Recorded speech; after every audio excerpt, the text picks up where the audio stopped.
Assalamualaikum warahmatullahi wabarakatuh. Perkenalkan, nama saya Mulki Nur Hakim, biasa dipanggil Mulki, kelas D6 jurusan Manajemen Bisnis di Stigisi Business School Kota Bogor. Nah, hari ini saya akan menjelaskan tentang penilaian prestasi kerja marketing. Nah, untuk memenuhi kebutuhan nilai UAS dari dosen kami, Pak Dian Rusmana SE. Oke, langsung saja kita masuk ke penjelasan yang pertama ya. Mungkin teman-teman juga bertanyakan, penilaian prestasi kerja marketing itu apa? Nah, menurut saya pribadi,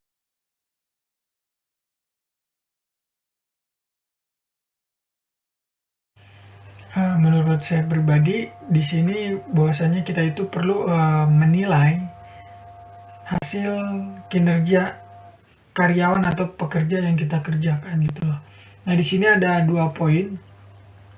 Ada beberapa poin intinya. Nah, yang pertama ini bisa kita lihat dari aspek penataan sistem manajemen dalam rangka peningkatan prestasi. Nah, di sini ada beberapa poin. Nah, ada banyak. Yang salah satunya adalah melakukan evaluasi jabatan. Yang kedua, memanfaatkan assessment center untuk mengukur kompetensi jabatan, penempatan dalam jabatan, dan pengembangan pegawai. Nah, ada yang ketiga poin menyusun uraian jabatan, terus ada keempat menyusun profil kompetensi dan jabatan, dan menyusun job grading dan job pricing, menerapkan sistem penilaian kinerja, menata sistem pemberian tunjangan kinerja atau remunerasi. Nah, terus ada lagi mengembangkan sistem pengadaan data seleksi,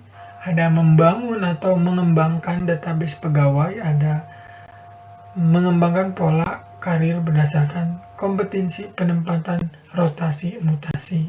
Nah, aspek selanjutnya ada program percepatan dalam peningkatan prestasi. Nah, untuk meningkatkan lebih cepat prestasi ada beberapa 7 poin. Contohnya yang pertama itu adalah 1, penataan struktur. Yang kedua ada penataan marketing online dan offline. Nah, yang ketiga ada sistem seleksi, dan keempat ada profesional marketing, dan kelima ada pengembangan sistem elektronik. Yang keenam ada peningkatan kesejahteraan pegawai. Yang ketujuh ada efisiensi penggunaan fasilitas, sarana, dan prasarana kerja pegawai. Nah, berarti penting juga ya untuk kita melengkapi prasarana kebutuhan yang diperlukan oleh pegawai kita gitu. Nah, melatar belakang ini pasti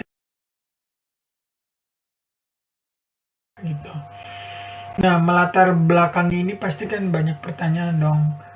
Apa sih gitu tujuan dari penilaian prestasi kerja marketing? Di sini ada penjelasan untuk mewujudkan peningkatan kinerja. Nah, poin pertamanya mewujudkan ya peningkatan kinerja berdasarkan sistem penilaian prestasi kerja dan sistem karir yang lebih baik. Nah, tujuannya untuk meningkatkan prestasi kerja marketing adalah untuk karir yang lebih baik. Nah, ada poin kedua ada sistem penilaian pekerjaan sebagaimana diatur, yaitu mengutamakan penilaian perilaku. Nah, sangat penting ya untuk kita menilai perilaku dari pegawai kita sendiri itu, karena menentukan karir jangka panjang juga. Nah,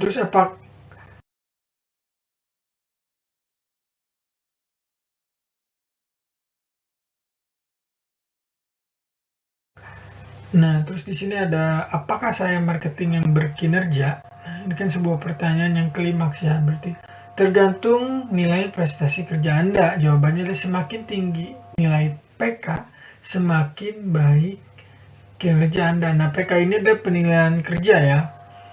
Nah, terus ada SKP, standar kerja pegawai, ada PKP, perilaku kerja pegawai. Nah, setiap perusahaan memiliki standar kerja pegawai ya, dalam artian dari segi waktu harus on time dan lain semacamnya, dari kerapihan, kedisiplinan penting. Nah, nilai PKP atau perilaku kerja pegawai itu kita di sini dinilai 40%. Nah, yang lebih tinggi itu adalah nilai SKP. Nah, standar kerja pegawai 60%, perlu penilaian prestasi kerja.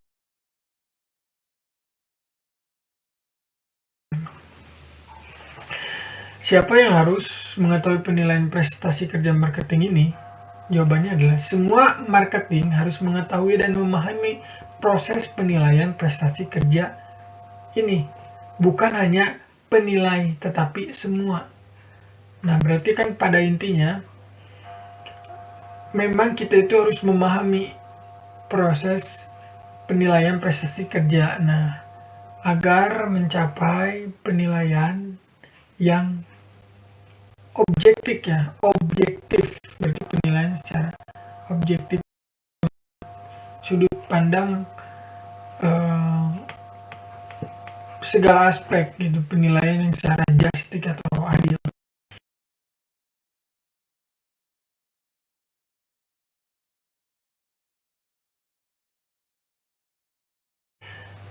Apakah penilaian prestasi kerja marketing?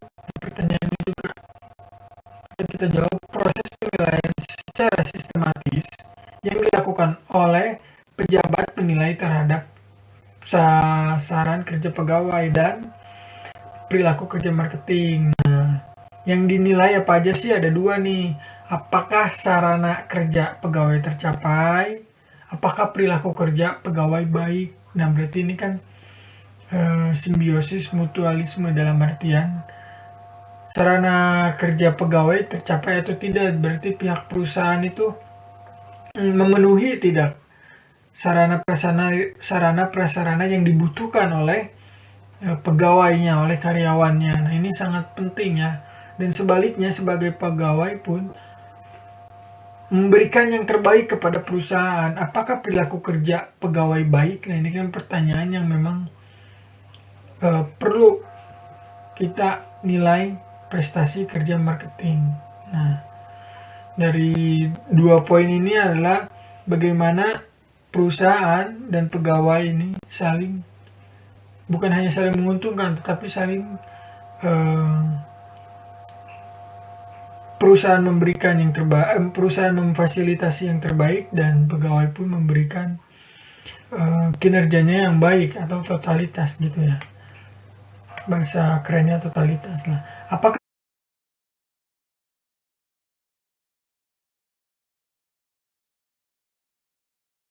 prinsip dasar dalam PK ini ya, penilaian,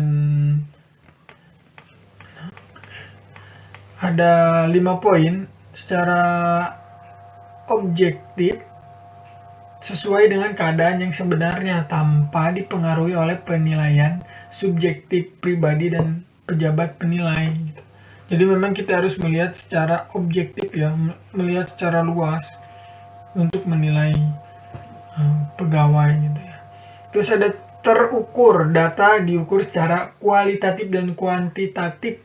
Nah, penting banget ini ya. Ada yang ketiga poinnya, akuntabel.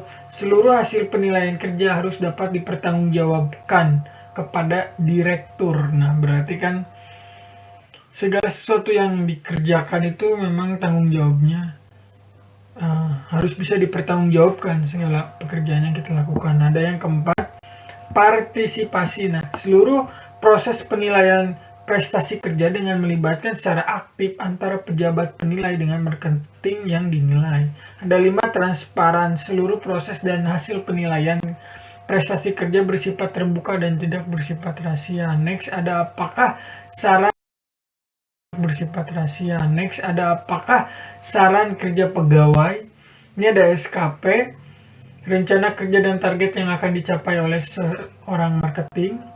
Ada SKP disusun oleh tiap marketing berdasarkan rencana kerja tahunan, disetujui dan ditetapkan oleh direktur. Nah, ada SKP memuat Nah, memuat di sini ada 2 poin, kegiatan tugas pokok jabatan, poin yang pertama, dan poin yang kedua adalah target yang bersifat nyata dan dapat diukur. Nah, ini kita kembali ulang kegiatan tugas pokok jabatan. Nah, berarti tugas pokok jabatan ini harus terselesaikan ya. Sangat penting ini dalam membuat penilaian SKP ini, sarana kerja pegawai ini. Nah, terus ada target yang bersifat nyata dapat diukur. Memang secara real, secara nyata, penilaian itu dapat diukur kepada sasaran pegawai itu dari yang awal tadi 40% dan 60% kinerjanya dan juga sikapnya ya. Oke, kita lanjut ke bobot penilaian SKP. Ada 60% meliputi aspek, ada 4 penting nih. Ada 4 penting. Yang pertama kuantitas, kedua kualitas, ketiga waktu, keempat biaya. Ini 4 faktor yang sangat penting. Nah, ada tugas tambahan dan kreativitas. Tugas tambahan itu yang berkaitan dengan tugas pokok, tugas inti ya. Hasil dinilai sebagai bagian dari capaian SKP ini gitu. Ada kreativitas yang bermanfaat bagi organisasi. Hasilnya dinilai sebagai capaian SKP. Nah, kreativitas seorang pegawai ini dibutuhkan untuk bermanfaat bagi organisasi atau company perusahaan tersebut. Hasilnya dinilai. Nah, hasilnya itu dari tim penguji, tim penilai ini menilai hasilnya dari pegawai tersebut. Ataukah memang standar saja atau excited melebihi harapan, sangat-sangat ibaratnya prestasinya perlu diapresiasi. Nah, makanya penting sebagai perusahaan itu mengadakan penilaian prestasi kerja marketing ini sesuai judul yang pertama. Memang sangat penting untuk menunjang pegawai ya, prestasi pegawai, kesejahteraan pegawai itu sangat penting.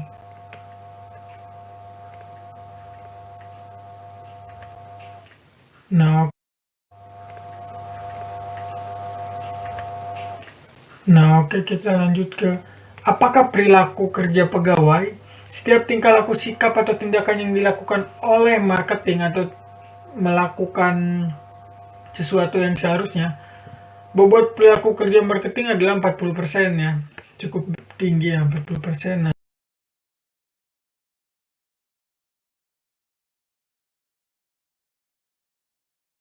Nah, terus bagaimana menghitung prestasi kerja marketing?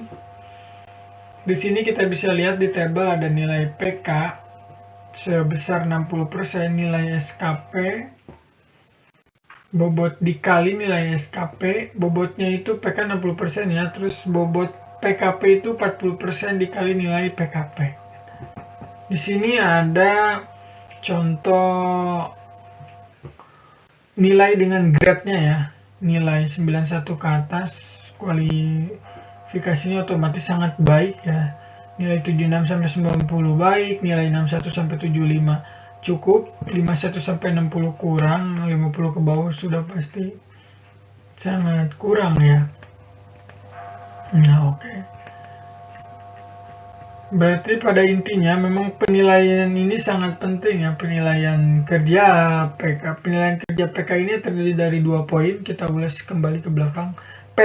SKP standar kerja pegawai itu sebesar 60% ya. PKP perilaku kerja pegawai 40%. Memang ini persentase yang memang sudah secara matang. Oke, mungkin cukup sekian. Sebelumnya saya ingin mengucapkan memohon maaf bila mana ada tutur kata yang kurang baik atau kurang berkenan, dan ada bahasa tubuh saya yang tidak ibaratnya kurang berkenan, mohon dimaafkan. Wabil topik wal hidayah. Wassalamualaikum warahmatullahi wabarakatuh. Terima kasih.